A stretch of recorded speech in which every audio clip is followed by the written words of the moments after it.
All right, what's going on, you guys? Nick here with Nick's on the Power. So I'm going to make a video about the bodybuilder Nasser el Sonbaty and why I feel that he is truly an uncrowned Mr. Olympia.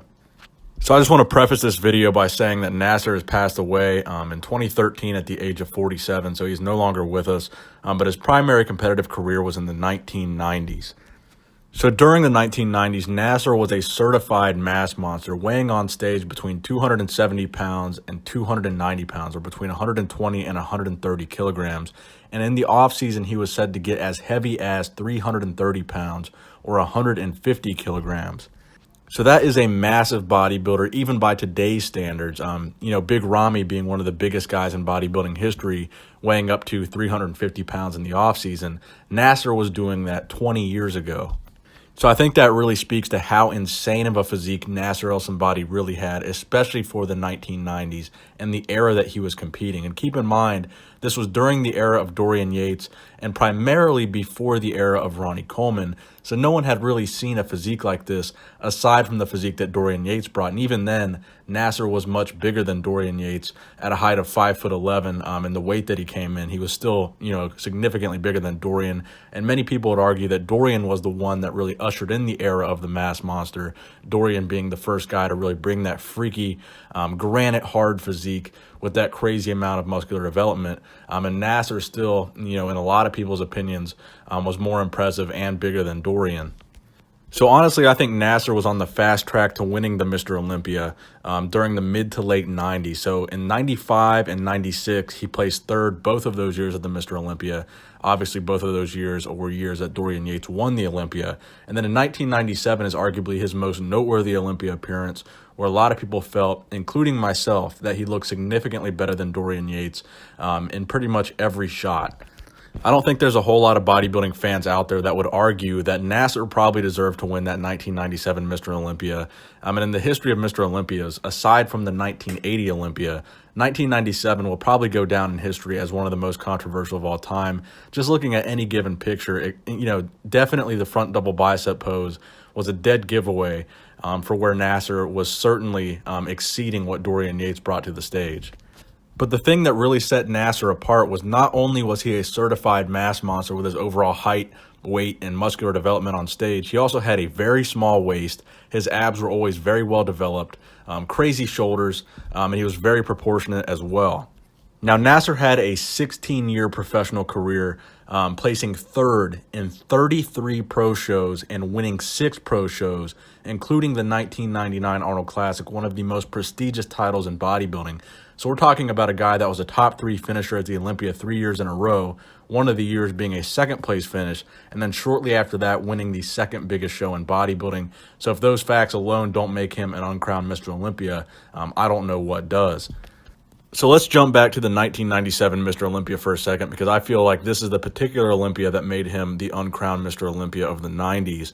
At this particular Olympia, Dorian Yates was significantly off. He had a big waist, he had a torn up left bicep, a freshly torn left triceps, and apparently 2 quad tears. And then you had a near perfect Nasser el Sonbaty placing second to Dorian Yates, with a better waist, obviously, much better biceps, much better arms overall. And I would argue had significantly better conditioning than Dorian as well. Now, according to Nasser, in the 1997 Mr. Olympia, there were apparently some judges that even scored Dorian Yates in 3rd and even 4th place.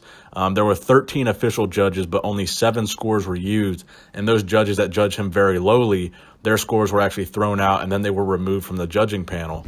Because according to Nasser, that was not the result that was expected for them to produce. Dorian was supposed to be the winner, and that's why those scores were thrown out, again, according to Nasser. And this is something that I don't really think is that far-fetched, because Nasser did look, pretty superior to Dorian Yates, and I would argue that Dorian Yates looked, probably his worst that he's looked on stage. So Nasser and many other bodybuilding fans believe Nasser was robbed. And the reason for this, the political reason you would say, would be the fact that Nasser was so outspoken and he did not brown nose with the IFBB. He would say what's on his mind. He would talk openly about drugs, whether it be synthol, steroids, growth hormone, whatever it was. Nasser was very, very open about all this. He's a very, very opinionated guy. oftentimes saying things that were not very flattering to the IFBB or flattering to bodybuilding in general. And for that reason, he believes he was robbed in 1997, and the powers that be simply did not want him to win. So Nasser's next opportunity to win the Mr. Olympia would be the following year in 1998. Now, unfortunately for Nasser, this was the year that Ronnie Coleman came out of almost nowhere to win that Olympia for the first time and then begin the era of Ronnie Coleman. So in 1997, the Olympia that we're talking about of Dorian versus Nasser, Ronnie Coleman wasn't even really on the radar as being a potential Mr. Olympia winner. Ronnie Coleman placed 9th at the 1997 Mr. Olympia and would then move up 8 places in 1 year to win the 1998 Mr. Olympia. And then after Ronnie won, as we all know, this was one of the most dominant, if not the most dominant reigns of a Mr. Olympia champion of all time. And at that point, Nasser el Sonbaty's chances of becoming Mr. Olympia would be squashed by Ronnie Coleman. So after placing 3rd at the 1998 Olympia to Ronnie Coleman and then Flex Wheeler in 2nd, Nasser's placings at the Olympia would slowly drop the following year in 1999 to 6th place, then all the way to his final Olympia appearance in 2002, where he would place 15th. Then he would do a couple shows in 2004 and 2005, placing 15th and 14th at those shows and really looking way off the mark. And that would pretty much be the end of Nasser's career. So even if Nasser had won that 1997 Mr. Olympia, I believe it would have been a one-off Mr. Olympia win. He would have only won one time. Because as we all know, in 1998, many people would argue that is one of Ronnie Coleman's best looks ever at the Mr. Olympia.